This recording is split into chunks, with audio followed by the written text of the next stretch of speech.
आपके 6 शिफ्ट के अंदर पेपर हुआ था और जो फर्स्ट शिफ्ट 19 का पेपर हुआ था, पहले शिफ्ट के अंदर शानदार पेपर आया था, ना तो वो हार्ड था और नहीं इजी था, यानी कि नॉर्मल पेपर था। पर सेकंड शिफ्ट जैसे आती बच्चों के अंदर एक अलग प्रकार के हलचल और माहौल पैदा कर दिया, क्योंकि इन सभी शिफ्ट का मैं एनालाइज करूं तो 19 तारीख की सेकंड शिफ्ट का जो पेपर था वो अच्छे लेवल का था। यहां पर अगर बात करें प्यारे विद्यार्थियों की, एक शिफ्ट के अंदर आप मान के चले एक शिफ्ट में आपके 120 प्रश्न थे। थोड़ा लॉजिकली समझेंगे तभी समझ में आएगा आपको। 120 प्रश्न की संख्या की बात करूं मैं यहां पर। अब इस 120 की प्रश्नों की बात करें तो इसमें कोई भी अगर शिफ्ट की बात करें तो 90 प्रश्न तो आपके जीके, जीएस, जनरल साइंस और कंप्यूटर से रिलेटेड थे, पर 30 प्रश्न ऐसे थे जो केवल मैथमेटिक्स और इंग्लिश सब्जेक्ट के थे।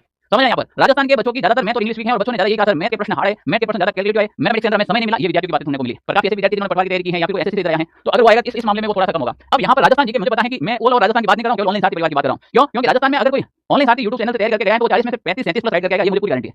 वो काफी 40 में 40 हो जाएंगे, बाकी मैं गारंटी दे सकता हूँ, क्योंकि राजस्थान जी के मुझे पता है, मैंने पढ़ा हर एक प्रश्न, हर एक मुझे अभी भी वो क्लास याद दिखाई दे रही है, मैंने वहां पढ़ा। पर यहाँ पर जनरल साइंस के प्रश्न बाहर नहीं जा रहे, पर कुछ भी करे तो यहाँ पर अपन कितने करते हैं, क्योंकि करंट अफेयर्स में कुछ सवाल ऐसे देखने को मिले थे जो थोड़े से टफ लेवल के थे। तो यहाँ से 90 में से अगर कोई विद्यार्थी पर मान के चले लगभग 60 से 65 प्रश्न को राइट करता है, क्योंकि यहाँ पर ये विद्यार्थी को ज्यादा वेटेज देता है। पर अगर यहाँ पर विद्यार्थी राइट कर पाए, क्योंकि मैथ कैलकुलेटिव समय भी का अभाव था आपके पास, इंग्लिश के कुछ ऐसे प्रश्न थे जो ऐसे सीजे लेवल प्री टच करे थे, मैंने खुद ने देखा है पेपर, कुछ ऐसे प्रश्न थे जो देखते आंसर आ रहे थे। तो यहाँ पर 15 प्रश्न और यहाँ पर 60 माने, तो अगर अपन फर्स्ट शिफ्ट के अंदर बात करें तो प्यारे विद्यार्थी, अगर किसी विद्यार्थी के 75 से 80% बैठ रहे हैं तो वो एकदम बढ़िया और अच्छे लेवल में है, क्योंकि फर्स्ट शिफ्ट का पेपर भी इजी हुआ था। अब कोई विद्यार्थी कह रहा है कि नहीं सर मेरे को 80 प्लस बन रहे हैं, मेरे 85 बन रहे हैं, मेरे 95 बन रहे हैं, मेरे 100 प्लस बन रहे हैं, मेरे 110 राइट हो रहे हैं, तो 100 और 110 प्लस वाले यहाँ तो आप वापस अपने आंसर की वेरीफाई कर ले और यहाँ फिर आपने तैयारी अच्छी की है। अगर आपके बन भी रहे हैं तो ये मुश्किल से गिने चुने आपके 100-150 व्यक्ति हो सकते हैं, इससे ज्यादा नहीं हो सकते, ध्यान रखना। पर ज्यादातर जो क्राउड अटक रही है वो आपके 75 से 80 के बीच में अटक रही है।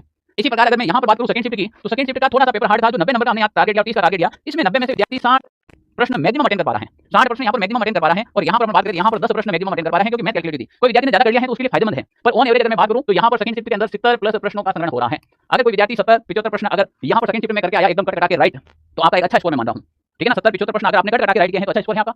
यहाँ पर इस शिफ्ट के बाद ज्यादातर जो शिफ्ट है उसमें थोड़ा सा करंट अफेयर चला था, किसी में रहा था। तो यहाँ पर ऑन एवरेज जो अपन इन शिफ्टों की बात की जाए, जो आपके 20 की, जो यहाँ पर 20 और ये है आपके 21 के शिफ्ट की, 20 का जो फर्स्ट शिफ्ट का था वो काफी जो जीके 20 का थोड़ा सा हार्ड था, काफी कैलकुलेटिव था इस टाइप का, इसमें थोड़ा मैथमेटिक्स भी था। तो यहाँ पर भी अगर अपन ये माने तो अपन इस शिफ्ट के अंदर भी जिस विद्यार्थियों के 70 से 75 प्रश्न राइट हुए हैं, और इसमें भी अगर आप इसमें थोड़ा सा 75 से 80 मान के चलना, ये थोड़ा सा इसमें जीके थोड़ा सा ठीक था। तो अगर इसमें अगर आप 75 से 80, इसमें 70 से 75, यहाँ पर भी 70 से 75, यहाँ पर 75 से 80 अगर आप मान के चले, अगर आपने कट कटा के राइट कर लिए हैं तो आप एक स्टेप जोन में कट कटा के कैसे राइट करेंगे। कोई विद्यार्थी अगर मान लीजिए इस शिफ्ट के अंदर था, मान लीजिए थर्ड शिफ्ट के अंदर था, और थर्ड शिफ्ट में वो 90 सवाल अटेंड करके आया, 90 में से 10 गलत हो गए, पीछे 80 बचे। अभी जो 10 गलत हुए हैं यहाँ पर 90 में से जो 10 गलत हुए उसकी माइनस मार्किंग होगी, वो कट कटा के 78, 77 या 75 तक आ जाएगा।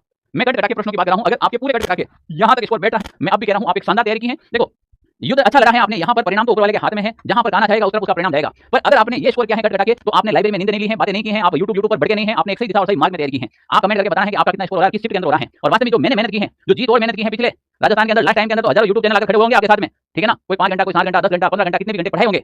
पर आप एक चीज का एनालाइज करना, क्या पिछले एक साल से कोई फोर्थ ग्रेड विद्यार्थी को पढ़ा रहा है, क्या राजस्थान में हर नौकरी मिशन लेकर निकला था क्या कोई? नहीं। जो लास्ट टाइम के अंदर पढ़ाएंगे वो उनके हिसाब से पढ़ाएंगे। पर मैं एक साल से मेहनत इसलिए कर रहा हूँ क्योंकि फोर्थ ग्रेड में आज ऑनलाइन साथी से कोई पढ़ के गया, वो विद्यार्थी 70, 75, 80 से नीचे करके आ ही रहा है, क्योंकि उसका लेवल इस प्रकार से अपने बनाया।